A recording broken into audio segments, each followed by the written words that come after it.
నమస్తే అండి. యూట్యూబ్ ప్రేక్షకులకు నా యొక్క నమస్కారాలు. ఈ మరుగుమందు చూసారా అండి? మరుగుమందులో రెండు రకాలు ఉంటాయి. మనకు ఒకటి వచ్చేసి తినే తాగే దాంట్లో పెట్టేది, అంటే అది కడుపుకు పెట్టేదన్నమాట.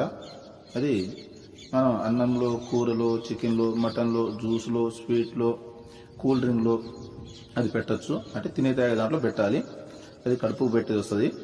ఇక రెండోది మనకు బట్టలకు, చెప్పులకు, తలకు, వంటికి ఏదో ఒక భాగాన పూసే మరుగుమందు వస్తుంది అనమాట.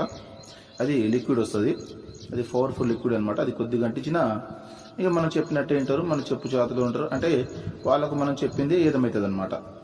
దీంతో పాటు వశీకరణ పూజ కూడా చేస్తానండి.